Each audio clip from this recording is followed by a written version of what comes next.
são símbolos nacionais. É o fortalecimento da nossa economia. Este é um país que vai para frente.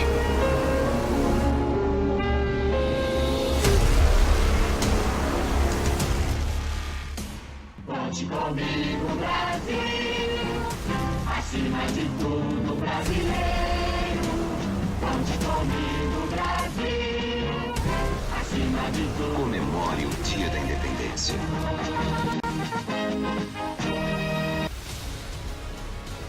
Fiat 147. Brasileiro, vacinado e reservista.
Pai, afasta de mim esse cálice. Pai, afasta de mim esse cálice. Pai, afasta de mim esse cálice de vinho tinto de sangue. Pai, afasta de mim esse cálice, Pai. Afasta de mim esse cálice, Pai. Afasta de mim esse cálice de vinho tinto de sangue. Pra mim desse jeito aí é medida de emergência. Cara, bola.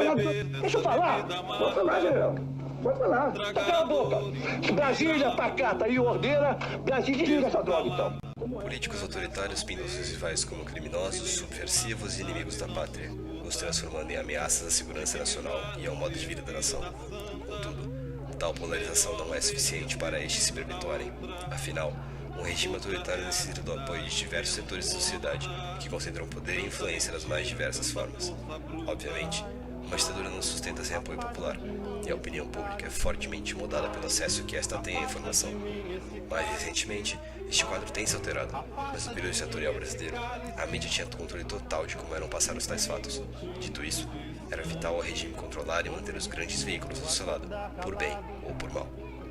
Na calada da noite eu me dando.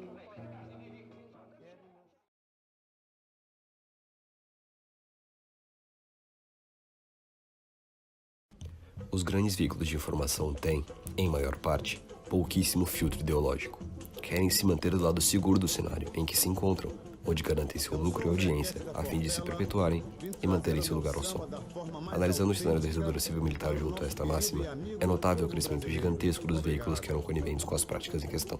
Acima destes, apenas as mídias que de fato contribuíam para a melhora da imagem do regime e acobertavam, com sua influência, acontecimentos que fragilizariam o governo. A Rede Globo foi o grande nome dentre os favorecidos pela ditadura. Ainda que alguns argumentem que nos anos anteriores à queda dos militares, a emissora mudou de lado, é evidente seu apoio e consequente crescimento no auge do período ditatorial. Conquistas alcançadas por ele só foram possíveis devido ao privilégio que esta tinha por estar ao lado do regime. Dentre as marcas e feitos, é importantíssimo citar a transmissão exclusiva que a Globo teve da chegada do Homem à Lua, em 69, além de ter sido o primeiro canal de televisão a transmitir imagens coloridas no país. A soma destes fatores levou o grupo de Roberto Marinho a se consolidar no começo da década de 70, sendo indiscutivelmente o maior meio jornalístico e informativo do país desde então.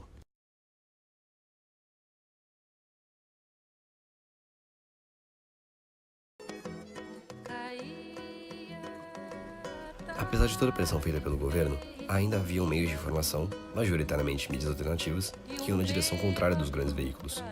Tais mídias foram meios extremamente importantes na resistência contra a ditadura. Devido a isso, era forte a repressão e muito difícil o crescimento destes veículos, Eram censurados, perseguidos, presos, torturados e até exilados os que participavam destas iniciativas.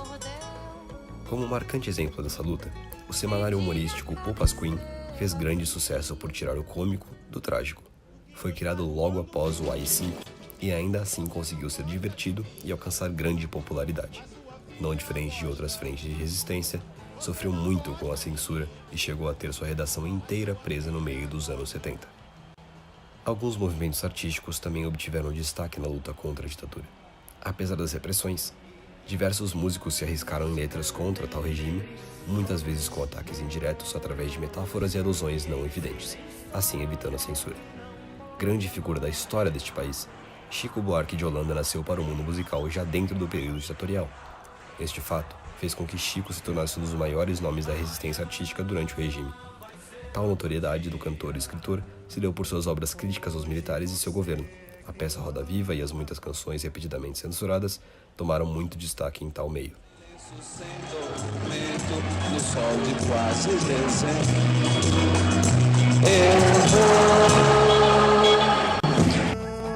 Viu você que inventou esse estado, inventou de inventar toda a escuridão. Você que inventou o pecado, esqueceu-se de inventar o perdão. Apesar de você, amanhã há de ser outro dia.